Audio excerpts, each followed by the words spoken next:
예, 제25차 사명자 성회를 통해서 함께 은혜 받을 말씀은 사사기의 말씀입니다. 이스라엘 백성들의 역사 속에서 16년 동안은 가나안 정복 시대를 살았습니다.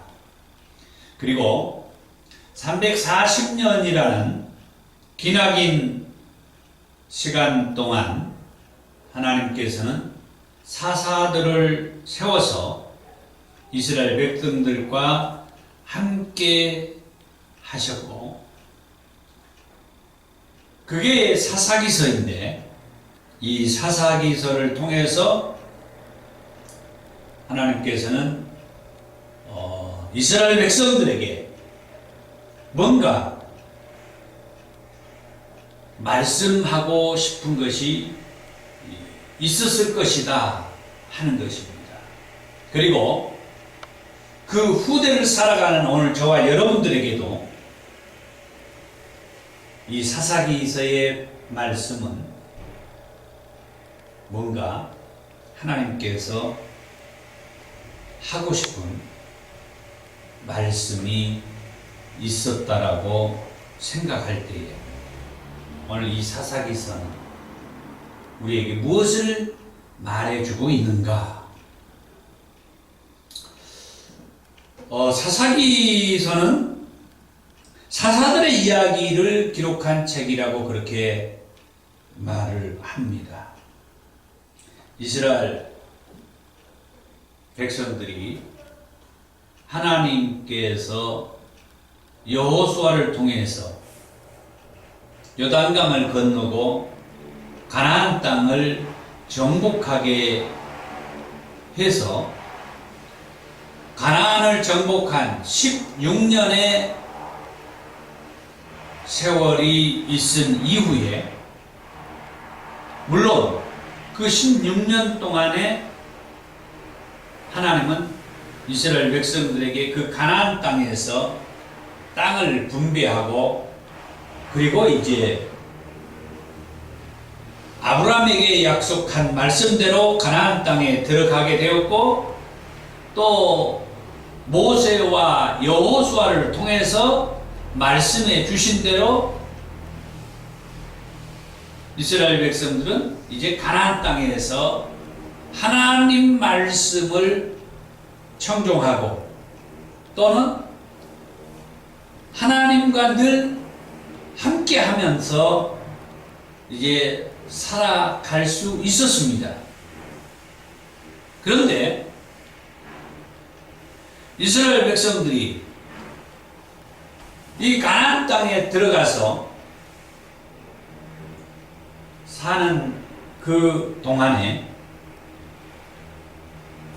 하나님께서는 여호수아에게 그 땅의 어떤 그 크기라 할까요? 그 땅이 얼마만한 땅에서 살게 할 것이다 라는 그런 말씀을 주셨는데, 여호수아서 1장 3절에서 4절의 말씀에 강야와 이 레바논에서부터 큰 강 유브라데 강까지 해쪽 속의 온 땅과 또 해지는 쪽 대해까지 너희의 땅이 될 것이다. 어떻게 보면 지금 이스라엘 땅으로는 상상할 수 없을 정도로 엄청난 크기의 땅이 이 이스라엘 백성들의 땅이 될 것이라고 말씀을 해 주었습니다. 그런데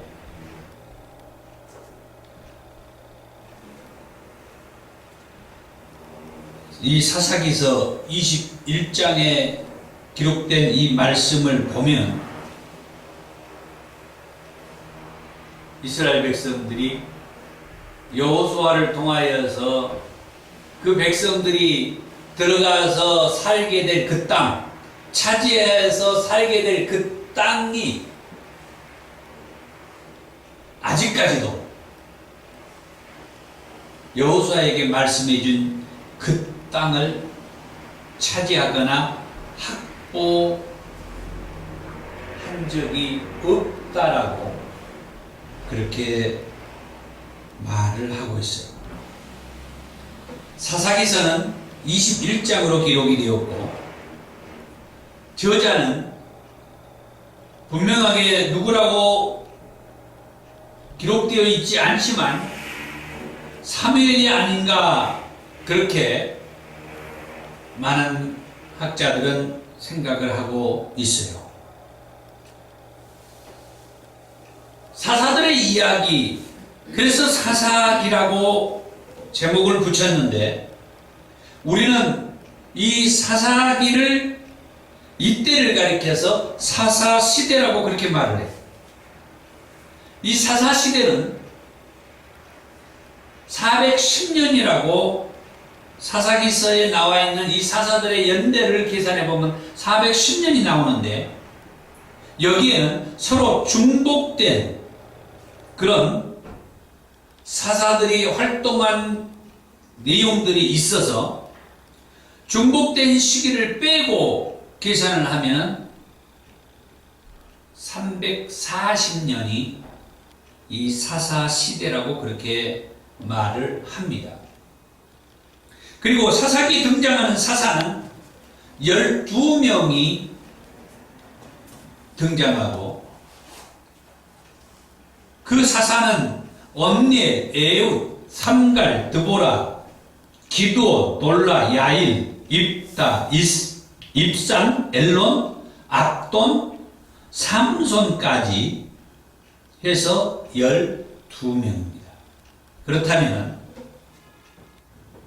21장으로 기록된 이 사사기서, 다른 말로 하면 사사시대, 340년이라는 그 기간을 이 사사시대라고 얘기하는데, 이 사사시대를 통해서 하나님께서는 그 당시의 이스라엘 백성들에게나 오늘을 살아가는 저와 여러분들에게 무엇을 말씀하고 싶어서 이 사사기를 기록해 놓으셨을까? 이 말씀으로 함께 은혜를 받기를 원하는데, 그러려면 사사 시대가 어떤 시대였는지를 살펴보아야 할 것입니다. 자, 사사 시대는 어떤 시대였을까? 첫 번째로, 여호와를 아는 세대가 없는 시기였다. 여호와 하나님을 아는 세대가 없는 시기. 모세와 여호수아와 함께했던 세대가 여호와를 아는 세대라고 하면은, 모세와 여호수아가 없는 그런 세대를 여호와가 없는 세대다, 여호와를 아는 세대가 없는 세대다, 그렇게 말을 해요. 여호수아서 24장 31절과 사사기서 2장 7절에 여호와와 여호수아를 아는 장로들이 살아있는 동안만 여호와를 섬겼더라. 그리고 계속해서 사사기서 2장 8절에서 10절의 말씀에 여호수아와 여호수아를 아는 장로들이 죽고 난 이후에 일어난 세대는 여호와를 알지 못하며 여호와께서 이스라엘을 위하여 행하신 일도 알지 못하였더라 그랬습니다. 하나님께서는 인류를 구원하기 위해서 구속사의 계보를 말씀해 주셨는데, 이 사사시대에 등장하는 한 여인이 있습니다. 그때 등장하는 그 여인은 여리고 성의 기생 라합이라고 하는 여인이죠. 그는 불과 16년 전 여호수아가 여리고에 정탐꾼으로 보낸 두 사람에게 이런 말을 합니다. 여호와께서 이 땅을 너희에게 주신 줄을 내가 안다. 우리가 너희를 심히 두려워하고 이 땅 주민들이 다 너희 앞에서 간담을 놓는데 그 이유는 너희가 애굽에서 나올 때에 여호와께서 너희 앞에서 홍해물을 마르게 하신 일과 요단 저쪽에 있는 아모리 사람의 두 왕 시온과 옥에게 행한 일, 다시 말해서 이 두 나라를 전멸시켜 버렸던 그 일에 대해서 우리가 들었기 때문이다. 그래서 우리가 그 얘기를 듣는 순간 우리는 마음이 녹아버렸고 정신을 잃어버렸다. 그러면서 우리 속에 또는 내 속에 너희의 하나님 여호와는 위로는 하늘에서 아래로는 땅에서도 하나님이시다 라는 그런 생각이 압도를 해버렸다.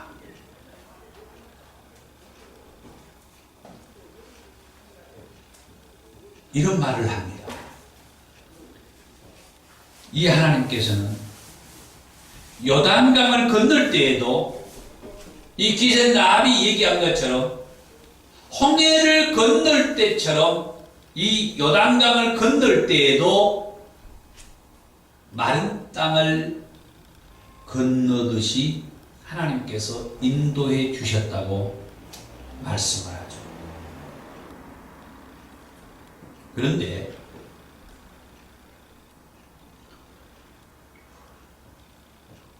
가나안 땅을 정복하고 16년이 지난 이 사사기에 들어와서는 그 여호수아와 함께했던 장로들의 그 세대들이 죽고 난 이후에 이 기생 라합도 이 여호와 하나님이 하신 일들을 듣고 심장이 벌렁벌렁하고 막 불안해갖고 어떻게 할 줄을 몰랐는데 이스라엘 백성들은 여호와 하나님께서 애굽 땅에서 이 약속의 땅 가나안까지 인도해 주신 이런 일들을 홍해를 건너는 일이라든지 광야에서 40년 동안 지켜주신 일이라든지 또 이 요단강을 홍해를 건너듯이 마른 땅을 건너는 그런 일들을 행해 주시고 저 아모리의 두 왕 시온왕과 옥의 그 왕들을 전멸시켜버리고 또 이 가나안 땅을 정복할 때 그 튼튼한 여리고성을 그냥 그 여리고성을 한 바퀴씩 돌기만 해가지고 나중에 그 성을 무너뜨려버린 그런 하나님에 대한 그런 일들을 목격했던 이 이스라엘 백성들은 여호수아와 함께했던 그 장로들이 죽었다고 하나님을 알지 못해버렸다.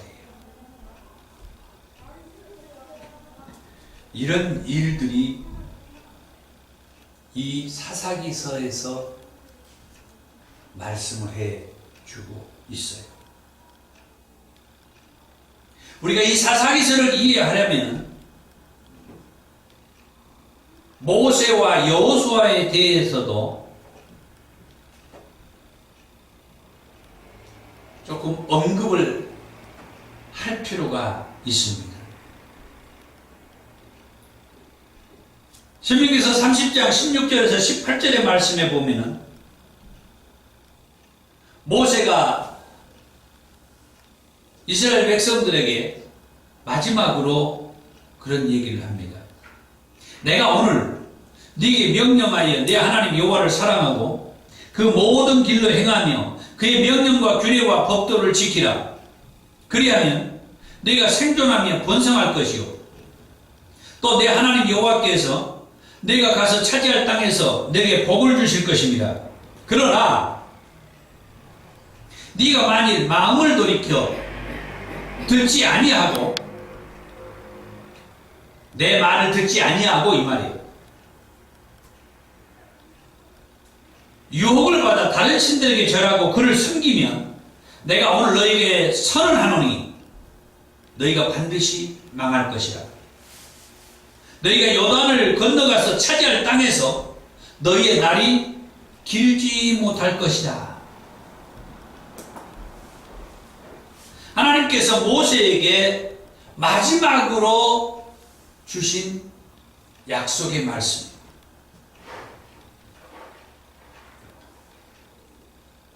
이 말씀을 하나님으로부터 받았던 모세는 약속의 땅을 코앞에 두고 죽기 전에 그의 후계자 여호수아에게 말씀을 줍니다. 여호수아서 23장 7절에 너희 중에 남아있는 이 민족들 중에 들어가지 말라. 그들의 신들의 이름을 부르지 말라. 그것들을 가리켜 맹세하지 말라. 또 그것들을 섬겨서 그것들에게 절하지 말라. 아멘. 하나님께서는 여호수아에게도 모세에게 말씀해 주신 것처럼 똑같은 말씀을 해 주셔요. 그러면서 계속해서 여호수아서 23장 12절에서 13절에 너희가 만일 돌아서서 너희 중에 남아있는 이 민족들을 가까이하여 더불어 혼인하며 서로 왕래하면 확실히 알라. 너희 하나님 여호와께서 이 민족들을 너희 목전에서 다시는 쫓아내지 아니할 것이며 그들이 너희에게 올무가 되고 덫이 되며 너희의 옆구리에 채찍이 되고 너희의 눈에 가시가 되어서 너희가 마침내 너희 하나님 여호와께서 너희에게 주신 이 아름다운 땅에서 멸하게 될 것이다 라는 말씀을 주셨어요. 제가 이 모세와 여호수아, 하나님께서 이 모세와 여호수아에게 이렇게 그 마지막으로 주신 그 언약의 말씀을 이 사사기서를 얘기하기에 앞서서 말씀을 드리는 것은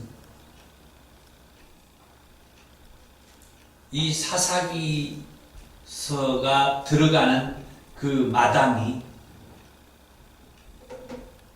하나님께서 이 모세에게 하나님께서 여호수아에게 말씀해 주셨던 그 언약, 약속의 말씀으로 이스라엘 백성들이 살지 못했기 때문이다. 그래서 여호수아서 24장 31절과 사사기서 2장 7절에 여호와와 꼭 제가 여호와라 하네요. 여호수아와 여호수아를 아는 장로들이 살아있는 동안만 여호와를 섬기고 또 사사기 2장 8절에서 10절에 여호수아와 여호수아를 아는 장로들이 죽고 난 이후에는 이스라엘 백성들이 여호와를 알지 못하고 여호와께서 이스라엘을 위하여 행하신 그 일들도 알지 못하였더라고 말씀한 겁니다. 물론 제가 지금 다 말씀드리지 못하는 것도 여호수아서 23장, 24장의 말씀을 보면은 여호수아가 죽기 전에 이스라엘 백성들에게 아주 신신당부하는 게 있죠. 나와 내 집은 여호와를 섬기겠다. 그러면서 너희들은 어떻게 할 거야? 이 말이죠. 그러니까 이스라엘 백성들이 우리도 결단코 여호와를 버리지 않고 다른 신을 섬기지 않겠습니다. 그래도 여호수아가 또 얘기합니다. 만일 너희가 여호와를 버리고 이방 신들을 섬기면 너희에게 복을 내리신 후에라도 돌이켜 너희에게 재앙을 내리고 너희를 멸할 것이다. 그러니까 백성들이 여호수아에게 말합니다. 우리가 여호와를 섬기겠습니다. 그럼에도 불구하고 여호수아는 또다시 백성들에게 묻습니다. 그러면 이제 너희 중에 있는 이방 신들을 치워버리고 너희 마음을 이스라엘의 하나님 여호와께로 향하라. 그러니까 이스라엘 백성들이 여호수아에게 얘기합니다. 우리 하나님 여호와를 우리가 섬기고 그의 목소리를 우리가 청종하겠습니다. 그런 다음에 여호수아가 그 백성들과 언약을 체결해요. 그러면서 여호와의 성소 곁 상수리 나무 아래에 큰 돌을 하나 세워놓고 이 돌이 들었다 그렇게 말하죠. 정말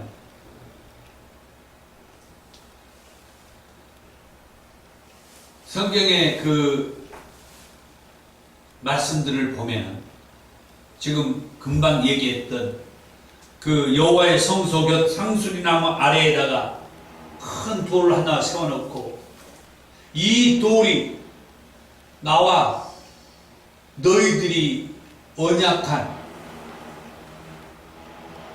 그 고백을 여호와를 떠나지 않고 여호와를 버리지 않고 다른 신을 따라가지 않겠다고 얘기했던 그 말을 이 돌덩어리가 들었다. 성경을 보면 이런 상황이 종종 나와요. 이 돌이 들었다. 이 돌이.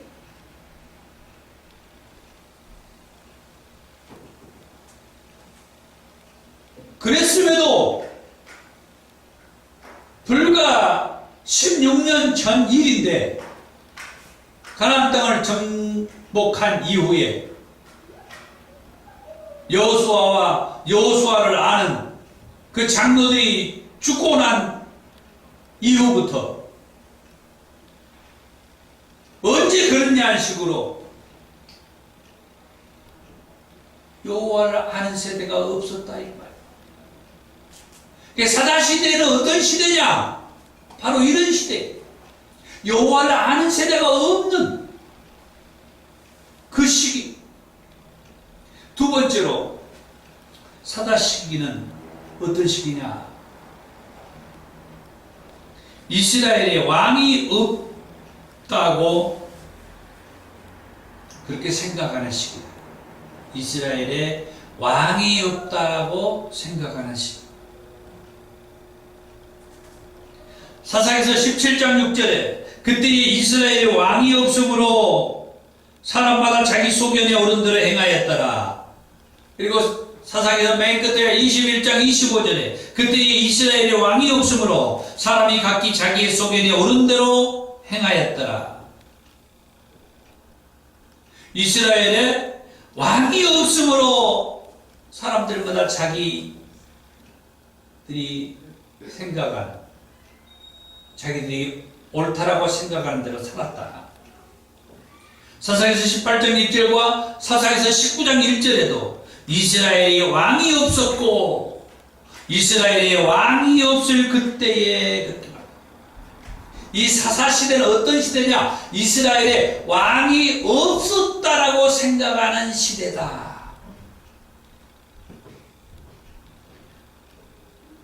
오늘은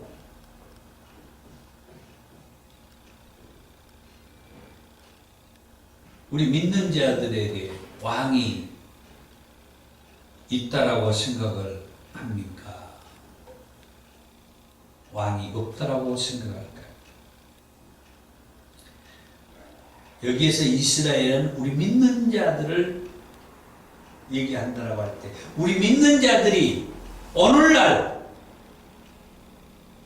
왕이 있다라고 생각을 할까? 왕이 없다라고 생각할까? 왕이 없다라고 생각한다고 하면 오늘날 우리는 사사시대를 살고 있다. 여기서 이스라엘에 왕이 없었다는 말의 의미가 뭐냐 할 때에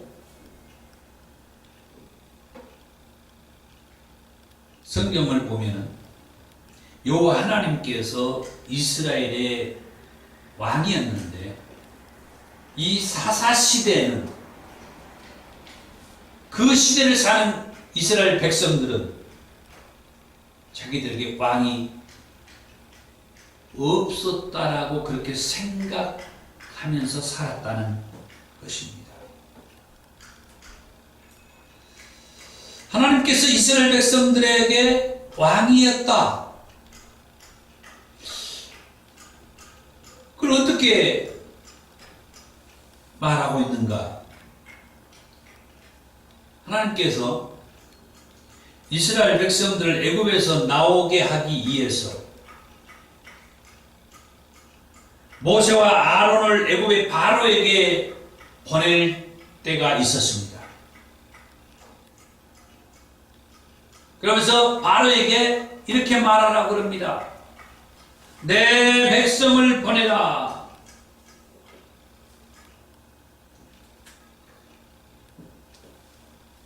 애굽에서 종생활하고 있는 이스라엘 백성들을 가리켜서 하나님은 내 백성이다. 내 백성. 출애굽기서 9장 13절에서 14절의 말씀에 여호와께서 모세에게 이르시되 아침에 일찍 일어나 바로의 앞에 서서 그에게 이르기를 히브리 사람의 하나님 여호와의 말씀이 내 백성을 보내라. 그들이 나를 섬길 것이니라. 내가 이번에는 모든 재앙을 너와 내 신하와 내 백성에게 내려 온 천하에 나와 같은 자가 없음을 네가 알게 하리라. 모세와 아론을 바로에게 보내가지고 그렇게 말하는 거죠. 내 백성을 보내라. 그들이 나를 섬길 것이다. 그러면서 계속해서 말을 합니다. 그들은 여기서 온 천하를 가리켜요. 모든 백성들이죠.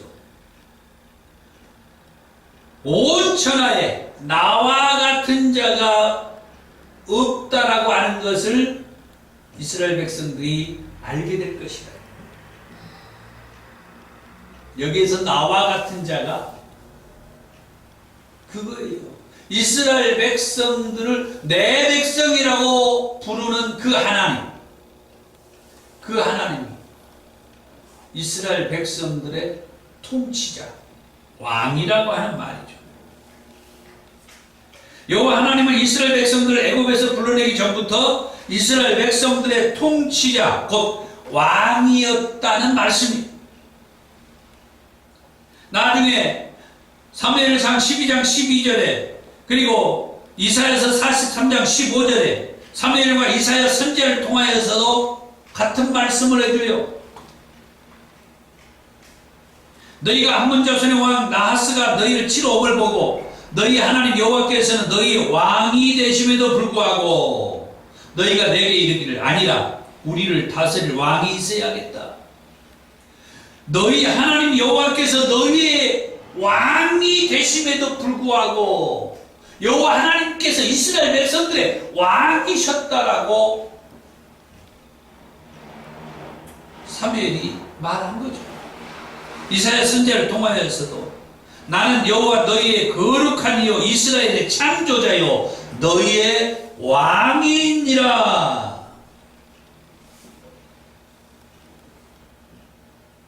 뿐만 아니라 마지막 때 예수님은 하나님으로부터 이스라엘과 온 인류를 죄에서 구원하기 위해서 보내신 왕이시라고 했어요. 하나님은 처음부터 이스라엘 백성들의 왕이셨다는 말씀. 그리고 마지막 때에도 만왕의 왕으로 다시 오시겠다 말씀한 거죠. 그런데 이스라엘 백성들은 여호와 하나님을 자신들의 왕으로 생각하지 않고 있었다는 말씀. 그때가 사사시대였다 이 말이죠. 오늘날 우리들도 우리 믿음의 생활을 하면서 왕이 없다라고 그렇게 생각하고 내 생각대로 내가 생각할 때 이게 옳다 생각되면은 그냥 그렇게 산다고 하면은 오늘날 우리들도 사사시대를 살고 있는 것이다.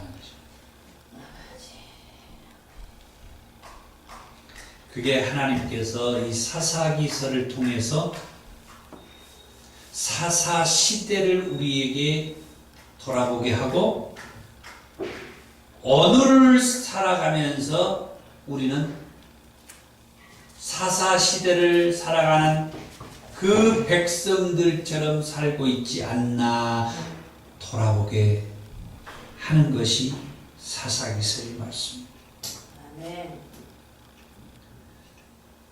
하나님께서 만왕의 왕이심을 망각하고 있지 않는지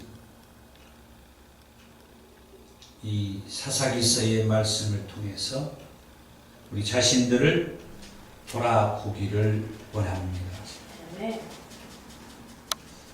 그리고 이 사사시대에는 이 왕에 대해서 이런 일도 있었습니다. 잠깐이지만 왕이 된 인물이 있었어요. 사사기서 9장 6절에 세겜의 모든 사람과 밀로 모든 족속이 모여서 세겜에 있는 상수리나무 기둥 곁에서 아비멜렉을 왕으로 삼으니라. 아비멜렉이 누구냐? 아비멜렉 좀 외워놓으세요. 이 아비멜렉은 누구냐 하면은 그 이름도 유명한 기드온 300용사라는 호칭을 가지고 있는 기드온 사사의 아들. 기드온 사사, 말을 바꿔서 말하면 사사 기드온의 아들. 꼭 그렇게 연결을 시킬 수 있을지는 모르겠습니다만은 사사를 오늘 이 시대를 살아가는 상황에서 말하면은 목회자와 다를 바가 없죠. 물론 정치적인 지도자 역할도 했으니까 꼭 목회자라고 한정할 수는 없죠. 그런데 오늘날은 이 목회자의 개념이 정치적인 개념은 약화되었고 이 영적인 신앙적인 개념은 으로만이 이 목회자들이 생활을 하니까 그렇지. 이 사사시대 이런 때는 이 목회적인 개념뿐만 아니라 정치적인 나라를 통치하는 그런 정치적인 개념도 가지고 있었으니까 그 개념 차이가 있는 거죠. 왜 제가 이 얘기를 하냐면은 전에 이 사명자 성회를 통하여서 말씀을 먼저 전했던 성경이 있죠. 사무엘상서.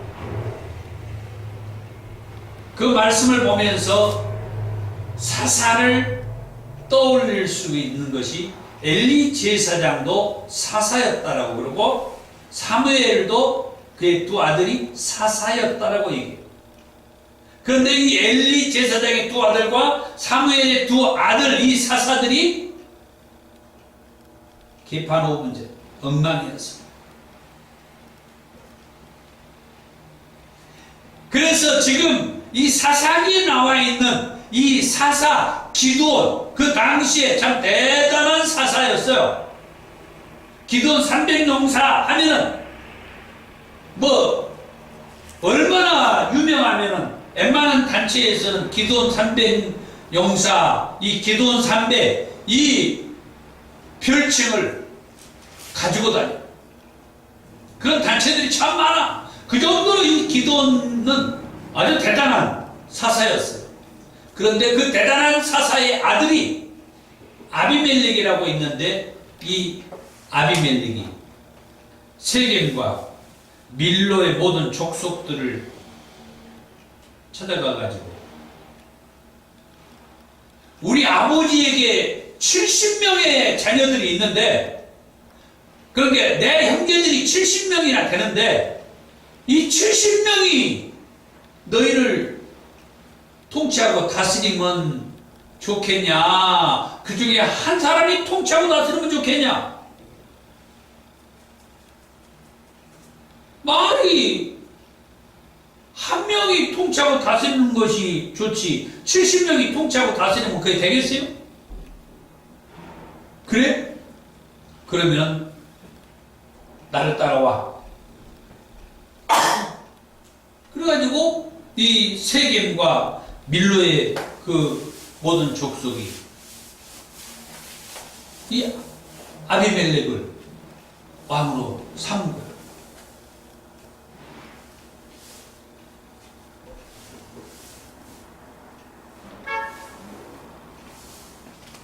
기드온은 여룻발이라고 하는 별칭까지 가지고 있는데 그게 무슨 뜻이냐면 바알의 제단을 파괴한 자 그런 뜻이 있어요.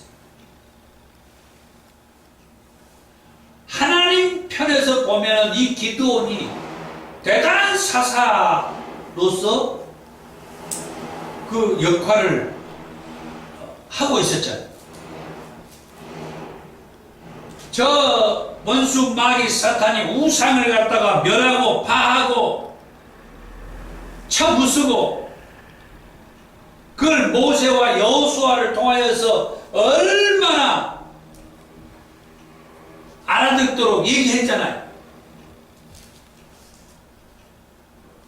이 유다 땅을 들어가기 전에 여호수아는 여호수아서 23장과 24장에 이 여호수아가 이스라엘 백성들에게 얼마나 당부를 합니까? 나와 내 아버지는 여호와를 섬기겠다. 너희들 어떻게 할 거야? 계속 그 당부함에 이 백성들이 우리도 여호와를 버리지 않고 떠나지 않겠습니다. 우리 아버지 하나님만 믿고 살겠습니다. 철석같이 다짐했던 그래가지고 큰 돌을 하나 세워놓고 이 돌이 들었다.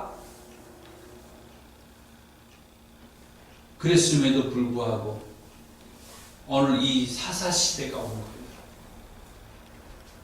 여호와를 아는 사람이 없는 그런 시대가 되었고 두 번째는 뭐요?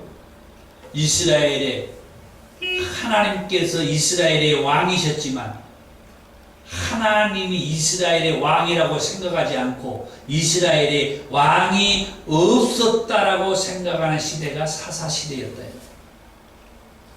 그런데 이 아비멜렉이 이스라엘 다스린 지 3년이 되어서 한 여인이 망대 꼭대기에서 던진 맷돌에 맞고 두개골이 깨져가지고 죽어요.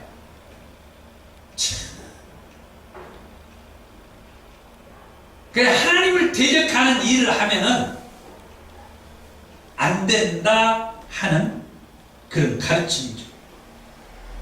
사사시대의 이 왕 문제는 무엇을 우리에게 말해주고 있는가? 언뜻 보기에는 그게 무슨 큰 문제가 될까 그렇게 생각될 수도 있어요. 하지만 하나님 편에서 영적인 입장에서는 엄청 중요한 문제. 왜? 하나님께서 이스라엘의 왕으로 자리 잡고 있는데 어떤 놈들이 왕이 되겠다고 저 이방 그 신상을 섬기고 절하고 그렇게 우상을 숭배하는 것도 하나님은 도저히 받을 수가 없는데 하나님 자신이 지금 왕으로 자리 잡고 있는데 그 백성된 놈의 새끼가 왕이 되어가지고 이게 도저히 납득할 수가 없다 이 말이에요. 요 하나님께서는 다른 민족에는 관심도 두지 않고 오직 이스라엘 백성들에게만 너희는 내 백성이 되고 나는 너희의 하나님이 되리라고 말씀해 주셨습니다. 다른 백성들에게 다시 말하면 좀 강대국이나 되는 그런 민족이나 그런 나라에 하나님께서 잘 구실려서 거기에 왕이 되신 것이 아니라 어떻게 보면은 최근까지 뭐였어요?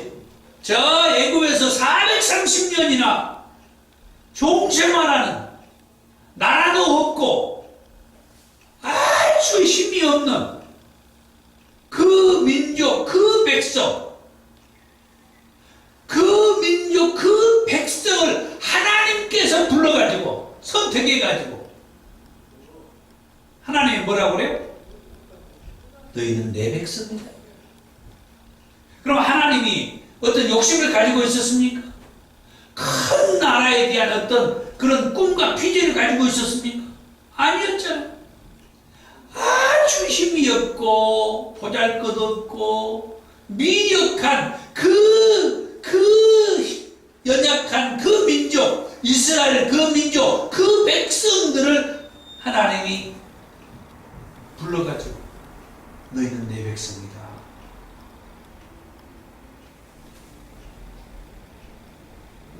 그렇게 불러준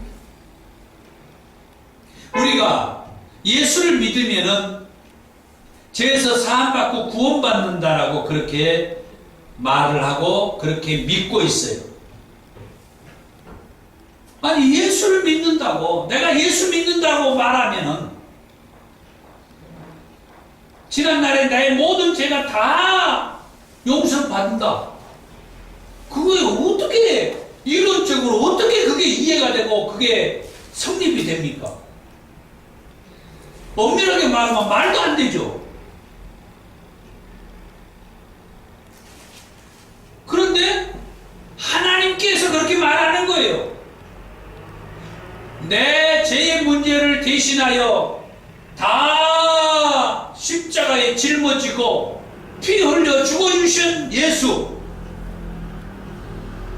죽은 자 가운데서 3일 만에 다시 살아나신 그 예수, 지금이라도 네가 그 예수를 믿는다라고 말하면 지난날의 모든 죄가 다 용서를 받는다.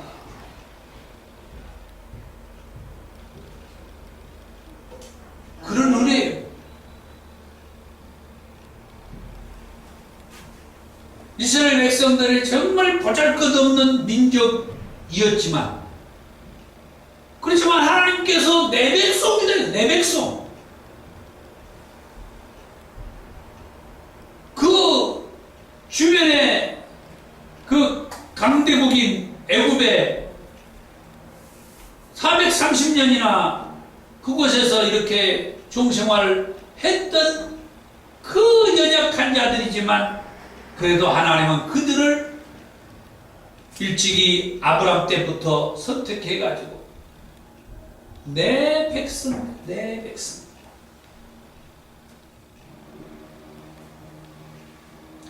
그런데 여호수아와 여호수아를 아는 장로들이 살아있는 동안에는 여호와를 섬겼지만, 여호수아와 여호수아를 아는 장로들이 죽고 난 후에는 이 백성들이 그 여호와를 알지 못하고, 그 하나님께서 이스라엘 자기 백성들에게 행해 주신 그런 일들을 알지 못했다라고 그렇게 말하는,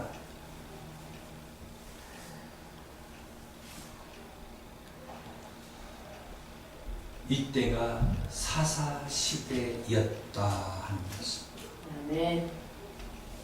그 다음에 세 번째로 사사 시대는 어떤 시대였느냐?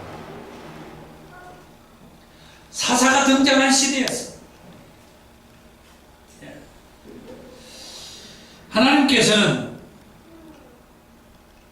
12명의 사사를 세우셨어요. 아까 서두에 제가 한 번씩 읽어드렸습니다만, 하나님께서 12명의 사사를 세우신 이유가 뭐냐? 사사기서 2장 16절의 말씀에 보면은 해고지 않은 그 노력자들로부터 이스라엘 백성들을 구원하기 위해서 사사들을 세우셨다. 그 외에도 사사기 4장 4절에서 5절의 말씀에 보면은 재판하는 일을 위해서 사사를 세웠다라고 그렇게 말을 합니다. 재판하는 일은 여사사 드보라 때 재판하는 일이 있었다고 얘기했고, 그 외에 다른 사사들은 재판했다는 얘기는 기록되지 않고, 그 해코지 않은 그 주변의 나라들로부터 이스라엘 백성들을 지키고, 그 해코지 않은 그 군대를 쳐부수고 물리치는, 구원하는 일을 위해서 이 사사를 세웠다라고 그렇게 말을 하고 있어요. 사실 이스라엘 백성들은 하나님께서 모세와 여호수아에게 말씀한 것처럼 가나안 땅에 들어가게 되면 그 땅 주민들이 섬기는 신에게 경배하지 말며 섬기지 말라는 말씀을 들었죠. 그리고 그들의 행위를 본받지 말고 그것들을 깨뜨려 그들의 주상을 부수고 하나님 여호와만을 섬기라는 말씀을 들었습니다. 그러면 여호와가 너희의 양식과 물에 복을 내리고 병을 제거해 주겠다. 출애굽기 23장 24절에서 25절의 말씀이에요.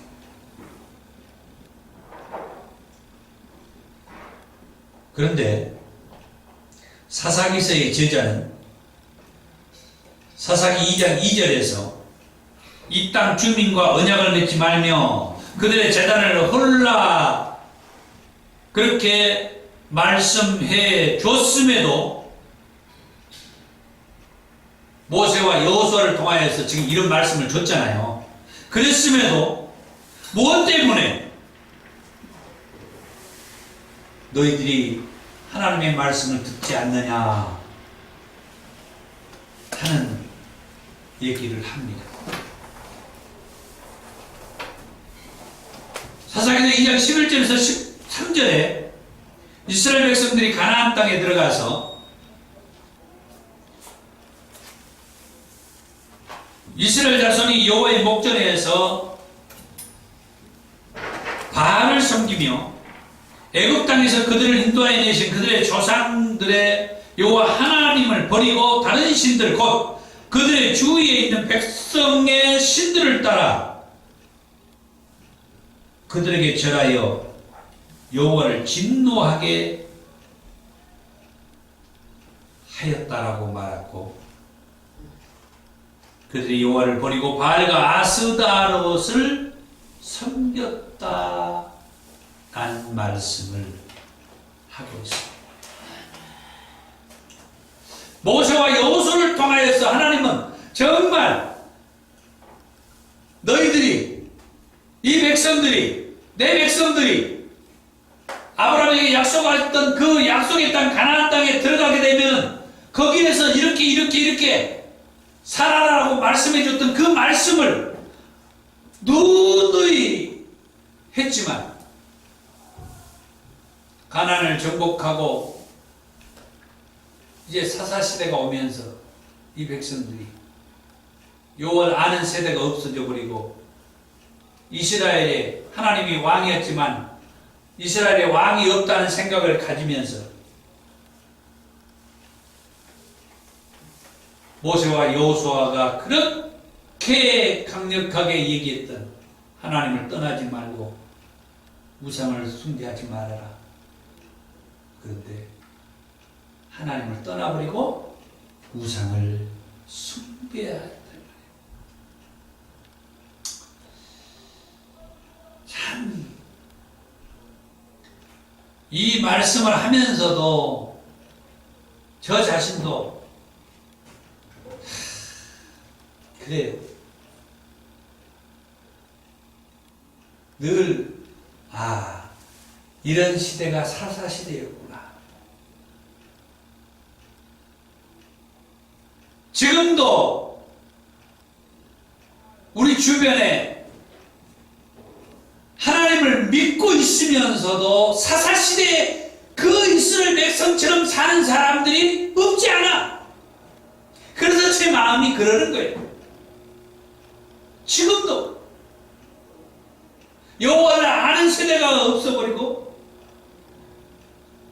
그 여호와를 모른다고. 하나님이 이스라엘의 왕이었지만 이스라엘의 왕이 없다고 생각하고 사는, 그러다 보니까 자기 생각대로 자기 속에 오는 대로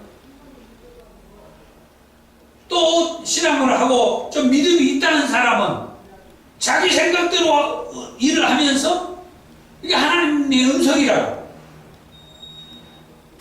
자기 합리화시키면서 또 신앙을 하는, 이 역시 사사시대에 다를 바가 뭐가 있느냐. 저는 이 통으로 설교하면서 이 삼형제 성회를 할 때마다 이렇게 심도 있게 말씀을 연구하고 준비해서 전하게 되는데 참 가슴이 뿌듯하기도 하면서 안타까운 마음이 있고 애통한 마음이 있습니다. 어쩌면 이 말씀이 지금 이 시대를 살아가는 우리에게 전혀 낯설지가 않다는 거예요.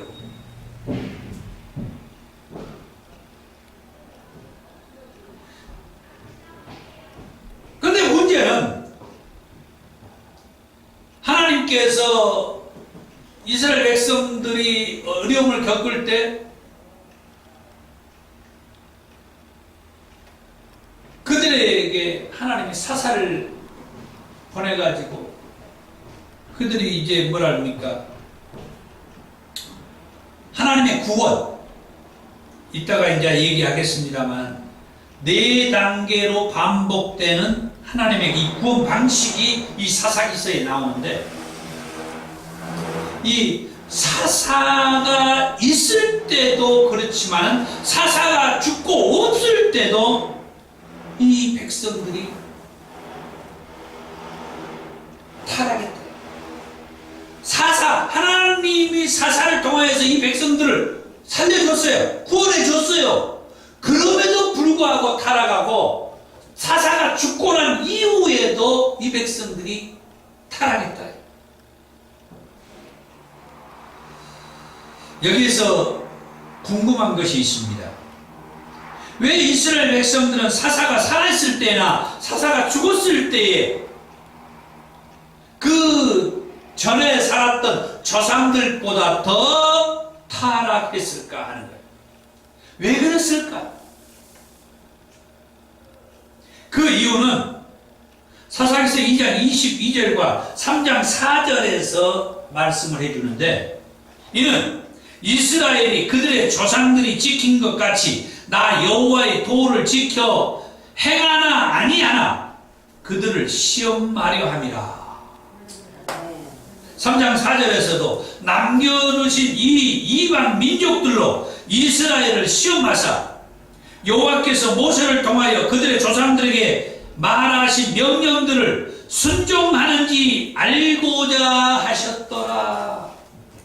하나님은 애굽에서 이스라엘 백성들을 불러내신 이후에 광야에서 있을 때에도 이스라엘 백성들을 하나님이 시험하셨다고 했어요. 이제 아브라함에게 약속하셨던 이 약속의 땅 가나안 땅에 들어왔어요.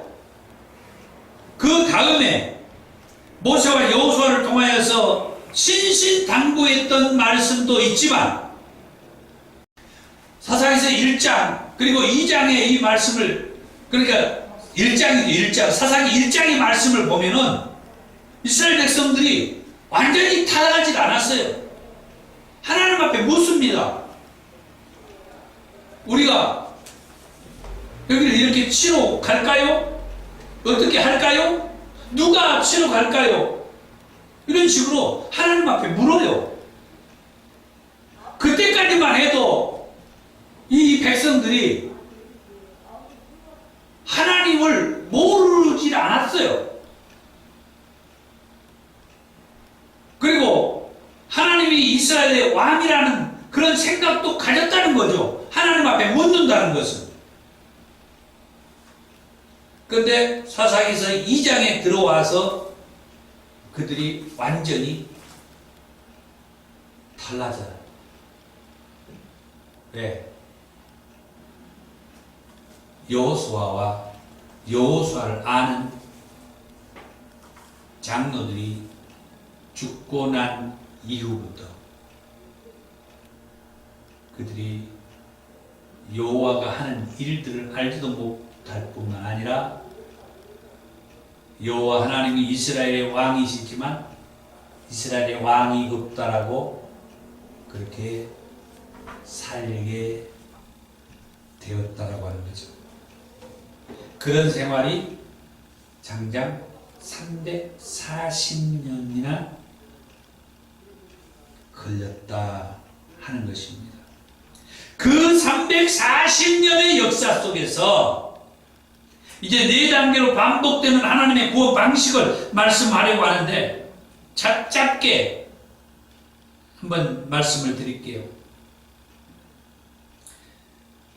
모세와 여호수아를 통하여서 언약의 말씀을 주셨지만 그 언약의 말씀을 따르지 않고 이스라엘 백성들이 이제 하나님을 떠나서 우상을 숭배하게 되죠. 이것을 가리켜서 이스라엘 백성들이 하나님을 떠났던 이것을 반역했다 그렇게 말해요. 하나님을 떠나게 되면, 반역을 하게 되면 이제 따라오는 것이 하나님의 징계의 매요. 하나님이 징계한 거예요. 하나님의 그 분노하심에 징계의 매가 이르게 되는 거예요. 그런데 그 하나님의 징계의 매가 이스라엘 백성들이 너무 감당할 수 없을 정도로 무겁고 고통스럽고 아팠다 이 말이에요. 그러다 보니까 이 백성들이 이제 하나님 앞에 부르짖게 되었어요.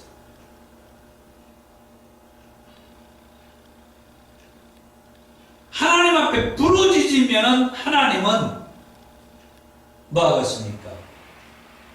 그 부르짖는 자의 부르짖음을 모른다 하지 아니하고 들어주셔요. 그래서 사사를 보내주신 거죠. 그래가지고 노력자들로부터 이스라엘 백성들을 구원시켜 주신 거죠. 그래가지고 얘기합니다.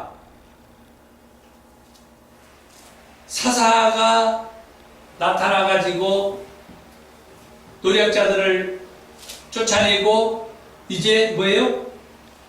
나라가 평온해졌어요. 그러면 뭐 해야 돼요? 하나님께서 우리에게 이런 은혜를 줬구나. 하나님 우리를 이렇게 크게 사랑하시구나. 그러면 이제 정신 차리고 하나님 떠나지 않고 살아야 쓰겠다 해야 되는데, 아까 말씀했죠. 사사들이 살아있을 때나 사사들이 죽었을 때나 이전의 조상들보다 더 타락했다. 이 생활을 반복하는 거예요.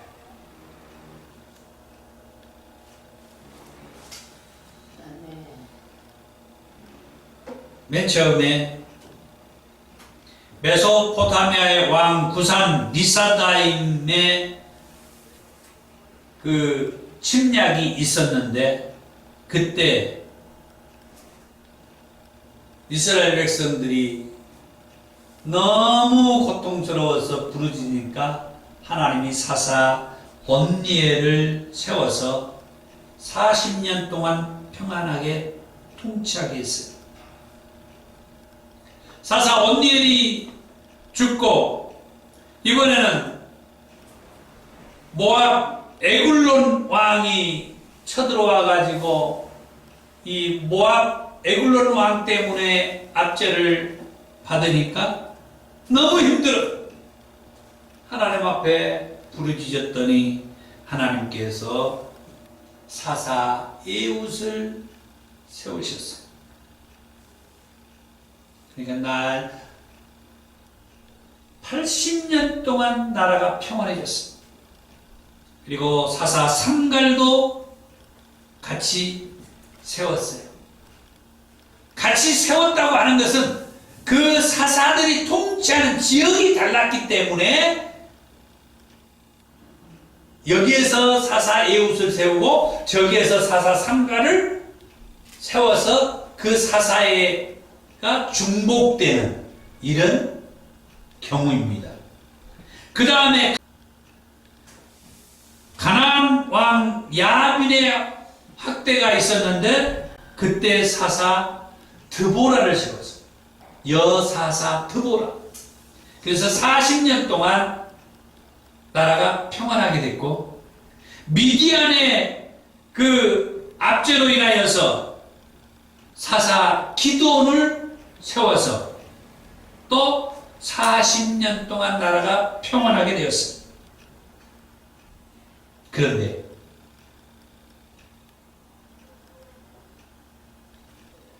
기드온의 아들 아비멜렉이 자칭 왕이 되어서 힘들게 했습니다. 그러니까 사사 돌라와 사사 야일을 세워서 23년 또는 22년을 평안하게 살게 했어요. 그 다음에 마지막에 블레셋의 압제가 있었습니다. 이 블레셋으로 하여금은 40년 동안 고통을 당해요. 이때 사사 입다를 세우고 사사 입산을 세우고 사사 엘론을 세우고 사사 압돈을 세우고 또 암몬의 학대에 의해서 사사 삼손이 세워졌습니다.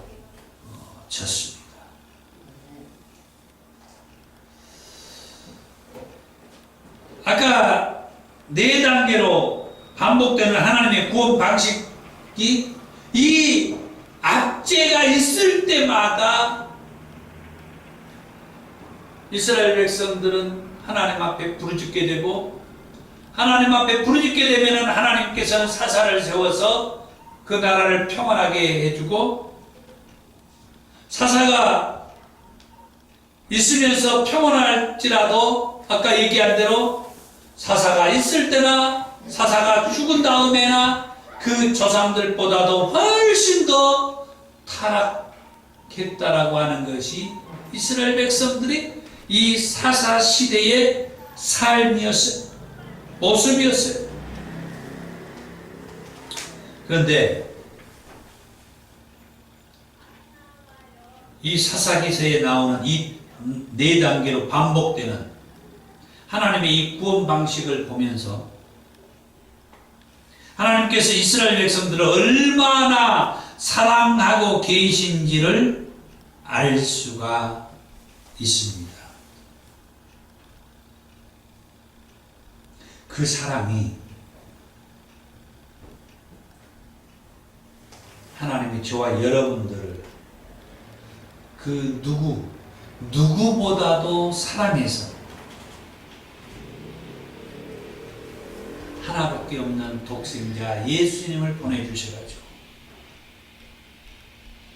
우리의 모든 죄값을 대신 예수님에게 짊어지고 십자가상에서 피 흘려 죽도록 내팽개쳤어.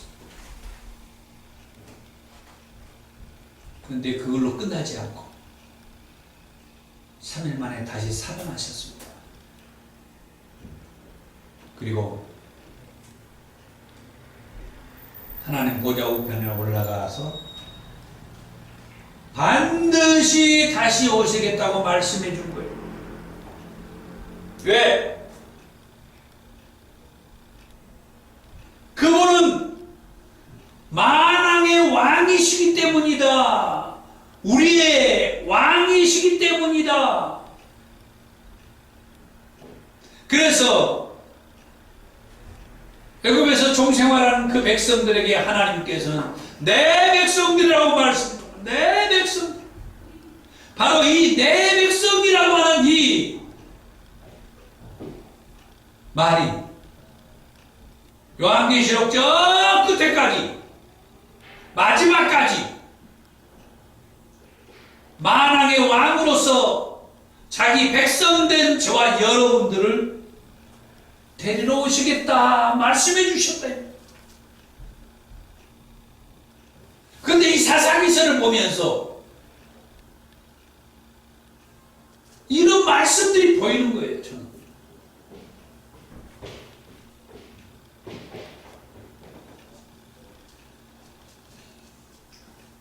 이제 마지막 네 번째로 이 사사 시대는 어떤 시대냐? 구약의 영적 암흑기였다. 사사 이 시대를 구약의 영적인 암흑기라고. 영적 암흑기. 암흑기라는 말은 하나님이 계시지 않는 듯, 어떤 말씀도 없고 뭐 이럴 때 쓰는 용어가 암흑기예요. 그럼 하나님이 그때 사사시대에 하나님이 안 계셨느냐? 아니죠. 하나님 계셨죠. 왜 이 사사시대를 구약의 영적 암흑기라고 말하느냐? 하나님은 계셨는데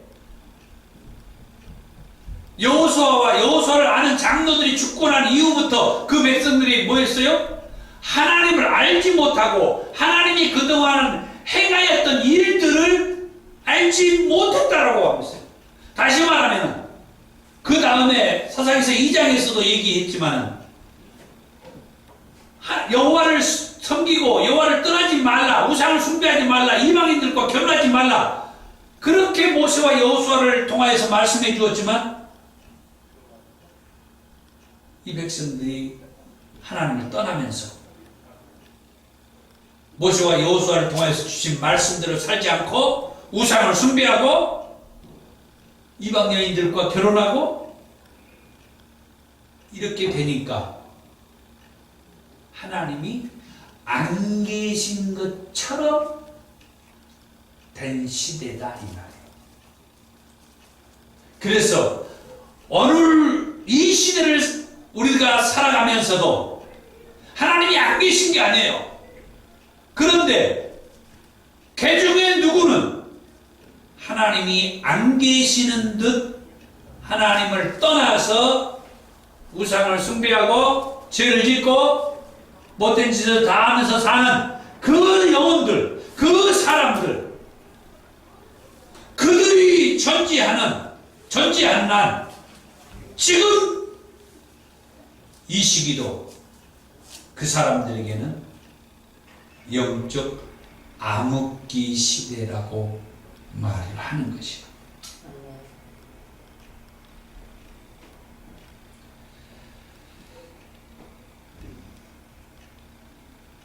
하나님께서 아브라함에게 약속하신 땅에 들어가 살던 그 이스라엘 백성들을 모세와 여호수아를 통해서 말씀하신 가나안 땅에 들어가면은 이렇게 살아라 말씀해 주신 그게 레위기의 말씀이고 그게 신명기의 말씀이고 그게 이 모세 오경 율법의 말씀인데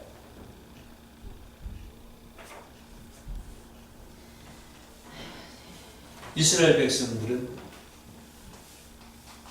늘 얘기하지만 여호수아를 아는 장로들이 죽고 난 이후부터는 그 하나님의 말씀을 떠나서 저 이방 신들한테 우상을 숭배하러 가는 저쪽으로 가다가 보니까 다시 말해서 신앙이 타협하게 되어버린 거죠.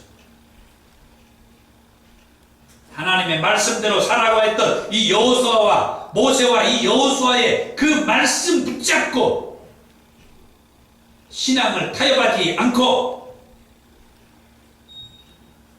목회가 안 되고 교회 부흥이 안 되고 물질적으로 시달리고 자식들 남편이 속을 썩이고 누가 아파가지고 치료 방법도 없고 모든 근심 걱정을 예수를 믿고 살아도 떠나지 않는다 할지라도 이 모세와 여호수아를 통해서 주셨던 이 절대 하나님 예수를 떠나지 말라는 이 말씀 붙잡고 가야 되는데 신앙이 타협합니다. 내가 잠깐만 하나님 갔다 올게요. 내가 잠깐만 이것 좀 해볼게요. 그 행위가 하나님이 없는 방식의 삶을 쫓아가는 거예요. 그러니까 하나님 좋아하겠어요? 하나님이 계신다라고 믿는다면은 그런 일들을 할 수가 없는데 워낙 지금 내가 힘드니까 하나님이 안 계시는 것 셈치고 내가 이것 좀 할게요. 그 하나님이 그것을 용납하겠느냐 이거예요. 왜 모세와 여호수아에게 그렇게 당부를 했겠어요? 내가 없는 것처럼, 내가 안 계신 것처럼 생각이 될지라도 뭐라는 거예요? 신앙을 타협하지 말라는 거예요. 네. 내가 안 계신 게 아니다 이거예요.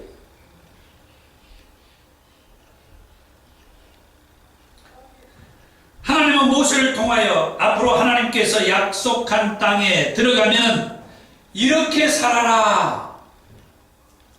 얼마나 신신당부했는지 몰라. 그게 신명기서의 말씀이고 또 레위기서의 말씀이고 마찬가지로 여호수아서 마지막에서 신신당부를 했다고 여태까지 말씀을 했죠 제가.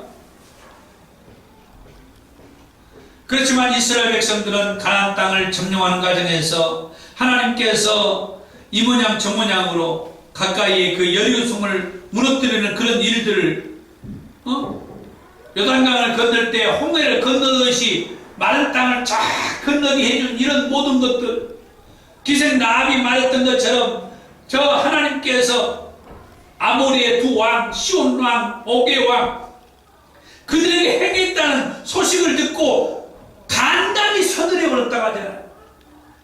저 기생 라합도 간담이 서늘했다고 하는데 하나님의 자녀들, 하나님의 백성들이 어찌 그 16년 만에 그 하나님을 버리고 우상을 쫓아가냐 이 말이요.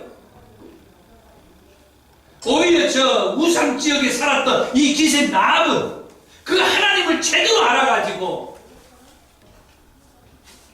하나님께서 이 땅을 너희에게 줄 것을 내가 안다. 그 말 한마디에 구원을 받잖아요. 그 가족이 구원을 받잖아요. 그 가족이 구원을 받은 것이 어떻게 되었어요? 예수님의 구속사의 족보에 이 기생 라합의 이름이 올라가요. 그래서 더 좋은 교회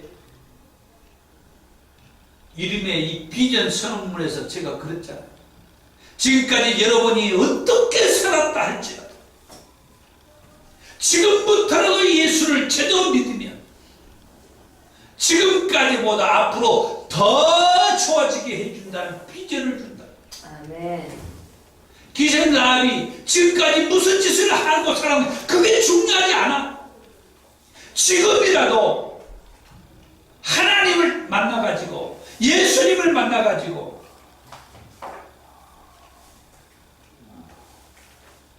쉽게 말하면 출세했잖아요. 완전히 신분이 바뀌었잖아요. 그런데 아쉬워하지 마세요. 왜? 예수를 믿는 모든 사람들이 이 기생 라합과 같이 신분이 바뀌어요. 다 천국에 들어갈 수 있는 그런 신분이 바뀌어요. 지금까지 어떻게 살았다 할지라도 그건 아무것도 아니에요. 중요하지 않아요. 지금부터라도 예수를 제대로 믿으면 돼. 아멘.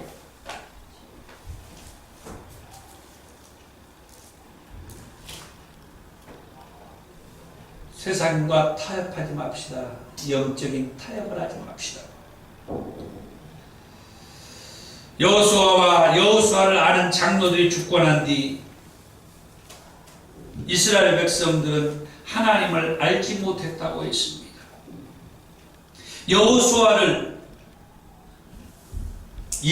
여호수아가 예수님을 예표한다라고 그렇게 얘기했죠. 그러니까 여호수아를 아는 장로들이 죽고 난 뒤부터 이스라엘 백성들이 하나님을 알지 못하고 이방신을 따랐다라고 했는데 하나님이 이 말씀을 저한테 또 열어주었어요. 이 말을 예수님을 아는 사람들이 죽고 나면 오늘 이 시대에서도 하나님과 예수님을 모르는 사람들이 판을 칠 수 있겠구나 하는 말씀. 아까 여태 제가 얘기했어요. 지금 오늘 이 시대를 살아가는 저와 여러분들이라 할지라도 하나님을 제대로 믿지 않고 저 하나님을 떠나게 되고 우상을 숭배하게 되고 예수를 믿지 않고 그러면서 예수님 계시고 하나님 계시고 계시지만은 하나님이 안 계신 것처럼 예수님이 안 계신 것처럼 그런 마음을 가지고 살게 되면은 오늘 이 시기도 뭔 시기다? 사사시대하고 다를 바가 없다. 그래서 여호수아와 여호수아를 아는 장로들이 죽고 난 다음에 이스라엘 백성들이 하나님을 알지 못했다라고 말씀했던 것처럼 여호수아를 예수님이라고 얘기할 때 예수님과 예수님을 아는 사람들이 죽고 난 다음에 사람들이 하나님을 모르고 예수님을 믿지 않는, 그래서 이 시대도 사사시대하고 다를 바가 없는 그런 삶을 살겠구나 하는 거죠. 시간이 가지만 그래도 조금만 더 얘기할게요. 감사하게도 사사시대의 이스라엘 백성들이 이따금씩 하나님께 회개하며 부르짖으면 하나님은 사사들을 세워서 그들을 구원시켜 주셨어요. 그러한 생활이 악순환이 되고 반복되었다고 했어요. 비록 왕이 없다고 생각하여 자기들의 소견에 옳은 대로 살았지만 하나님은 이스라엘 백성들을 외면하지 않으셨습니다. 그 이유가 뭐냐? 그것은 딱 하나입니다. 하나님께서 언약하신 말씀 때문에. 창세기 3장 15절에 내가 너로 여자와 원수가 되게 하고 내 후손도 여자의 후손과 원수가 되게 하리니 여자의 후손은 내 머리를 상하게 할 것이요 너는 그의 발꿈치를 상하게 할 것이다. 자, 라는 그 여자의 후손, 구원자 예수님에 대한 말씀이죠. 출애굽기서 19장 5절에서 6절에 그 출애굽을 해가지고 광야에 있을 때 하나님이 모세를 시내산으로 불러가지고 주신 말씀이에요. 세계가 다 내게 속하였나니 너희가 내 말을 잘 듣고 내 언약을 지키면 너희는 모든 민족 중에서 내 소유가 되겠고 너희가 내게 대하여 제사장 나라가 되며 거룩한 백성이 되리라. 너는 이 말을 이스라엘 자손들에게 전할 것이다. 이제 이 사사기서의 말씀을 듣고 출애굽기서 이 19장의 말씀을 읽으니까 뭡니까? 귀가 열리죠. 하하, 하나님이 저 약속의 땅, 이스라엘 백성들이 이 약속의 땅 들어가기 전에 모세에게 약속의 땅에 들어가면은 이렇게 하고 살아라고 말씀을 주면서 주신 그 말씀 중에 하나가 이 말씀이 세계가 다 내게 속하였다. 그런데 이스라엘 백성들은 까마득하게 지금 생각하고 있잖아. 세계가 하나님 앞에 속했어? 하나님을 멀리하고 하나님을 잊어버리니까 얼마나 이 말씀이 우스워요. 너희가 내 말을 잘 듣고 내 언약을 지키면 뭐라고 그래요? 내 말을 잘 듣고 내 말을 지키면. 근데 여호수아와 여호수아를 아는 장로들이 죽고 난 다음에 그 백성들이 뭐예요? 당장에 하나님 말씀을 멀리하고 하나님 잊어버리고 이방신을 쫓아가. 그러니까 하나님이 출애굽기 19장에서 말씀한 거예요. 이게 너희가 내 말을 잘 듣고 내 언약을 지키면 너희는 모든 민족 중에서 내 소유가 되겠고 너희가 내게 대하여 제사장 나라가 되고 거룩한 백성이 될 것이다. 너는 이 말을 이스라엘 자손에게 해줘라. 아유 참. 제가 부족하고 하지만은 이 삼인자 성회를 하는 이유가 그거예요. 듣게 해야 돼, 듣게. 전해야 돼요, 전해야 돼. 아멘. 하나님의 말씀을 전해야 돼. 듣게 해야 돼요. 누가 오든지 안 오든지. 에스겔에게 그렇게 말씀했잖아요. 듣든지 아니 듣든지 너는 여호와의 말씀이 이러이러하다라고 전하라고 그랬습니다. 아멘. 사명자들은 그걸 하는 거예요. 아멘. 레위기서 26장 3절에서 4절에 너희가 내 규례와 계명을 준행하면 내가 너희에게 철다가 비를 주리니. 이제 레위기서 26장에 너희가 내 이 규례와 계명을 준행하면, 여기에서 규례와 계명을 제가 얘기했죠. 레위기의 말씀이라고. 그 다음 레위기서 26장 14절부터 저 뒤에 33절까지 너희가 내 규례와 계명을 청종하지 아니하며 하면서 이렇게 긴 말씀을 줬어요. 무엇을 이 모든 말씀이 이스라엘 백성들에게 지키기 어려운 것도 아니고 멀리 있는 것도 아니다. 신명기 30장 11절에서 말씀을 주죠. 이제 말씀을 맺겠습니다. 사사시대에는 이스라엘 백성들을 위해서 그때그때마다 사사들을 세워서 노략자들로부터 구원해 주셨습니다. 그런데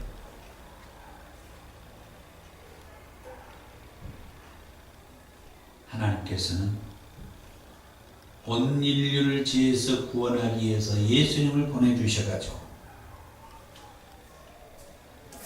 이제는 온전한 구원을 이루어 주시겠다고 약속하셨습니다. 이스라엘에 왕이 없다고 생각하여 그 백성들이 자기들의 소견에 오른 대로 살았던 시대가 사사시대였다고 하면 이 땅의 만왕의 왕으로 오신 예수 그리스도를 우리의 삶의 주인으로 모시고 영원히 사는 저와 여러분들이 되기를 원합니다. 아멘. 기도하겠습니다.